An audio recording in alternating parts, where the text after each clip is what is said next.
Day 3 of summer. Your kids slept till 11, they've eaten cereal twice, they can't find their shoes, and when you ask them to do one simple thing, they look at you like you just asked them to solve a differential equation. Last week, this same child was turning in homework, following a school schedule, and managing 6 class periods. What happened? What happened is the summer cliff, and it's not about academics. It's about the brain system that makes everything else possible, executive function. Welcome to Insights from Insight, Understanding Minds and Supporting Growth, a resource from Insight Education Academy. Make sure to like, subscribe, and turn on notifications.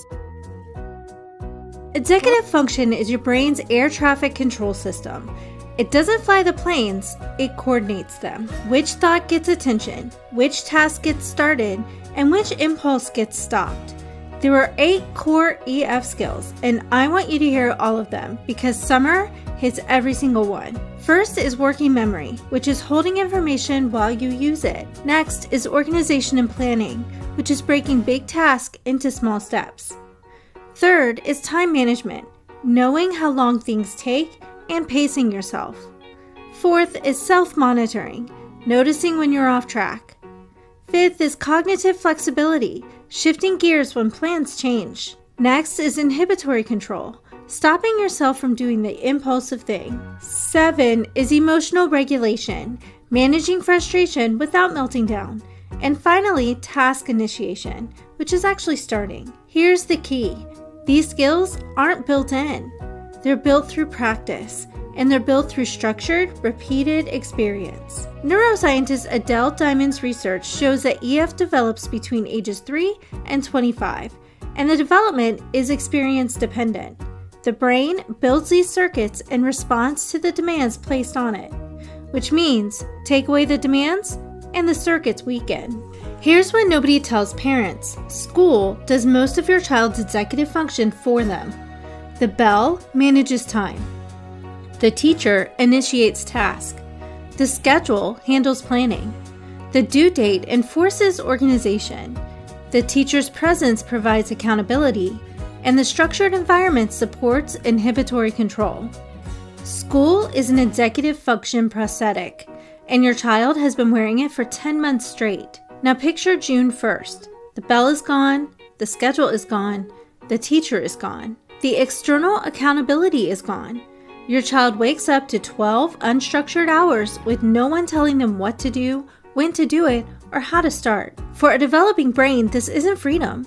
It's a free fall. Russell Barkley, one of the leading researchers on ADHD and executive function, puts it bluntly. EF skills are performance deficits, not knowledge deficits. Your child knows what they should do. They cannot execute it without the environmental structure that was holding the behavior in place. Summer removes 3 specific things that developing brains depend on. First is predictable transitions. At school, a bell or a teacher cues signals every transition. In summer, there are no cues. Every shift from one activity to another becomes a negotiation, especially for kids with low cognitive flexibility. This is why screen time becomes the biggest summer fight. It's not addiction, it's that screens require 0 transitions. Asking your child to stop a video game is asking them to perform the hardest executive function skill, cognitive shifting, with no scaffolding at a moment of maximum dopamine. Of course, it's a meltdown.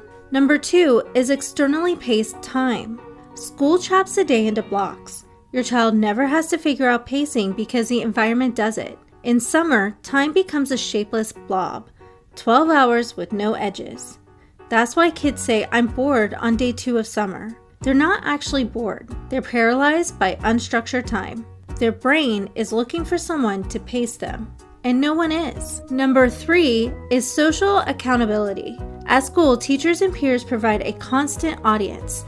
In the summer, the audience disappears. Their only accountability is you. And that puts you right back into project manager mode. Everything I just described hits all kids, but for neurodiverse kids, those with ADHD, autism, anxiety, or any learning disability, the cliff is even steeper. Research by Thomas Brown at Yale shows that kids with ADHD have executive function skills roughly 3 to 5 years behind their peers.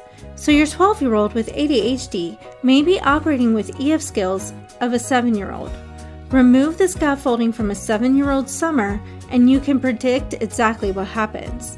And it's not just ADHD. Kids with autism often have heightened rigidity and difficulty with transitions. Anxious kids use structure as a safety net. Take it away and the anxiety spikes. Kids with learning disabilities rely on external supports even more than their peers. This isn't a character flaw, it's a developmental reality, and it means that summer planning isn't optional for these families. It's essential. Here's something you can do this week, right now before summer even starts. I call it the Summer EF Audit. Take 5 minutes and rate your child on each of the 8 EF skills. 1 means they can't do this independently, and 5 means does this consistently without any prompts. Circle the lowest 2 or 3. Those are the skills that summer will hit the hardest.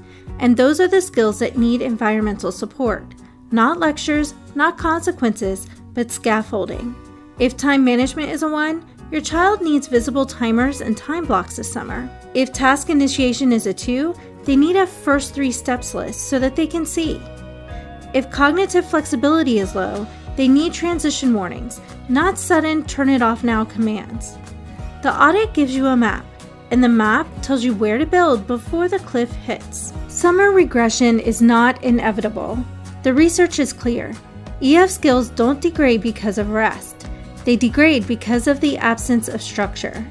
You can build a summer that supports your child's brain, not by scheduling every minute, but by understanding which skills need scaffolding and providing it intentionally. This is the first video in a 4-part series I'm calling the Summer Blueprint. Over the next 3 weeks, we'll cover your own executive function as a parent, how to build flexible summer routines, and a complete launchpad you can implement Memorial Day weekend. If you want to go deeper on everything in today's video, this week's blog post and podcast episode cover the full research. Links are in the description.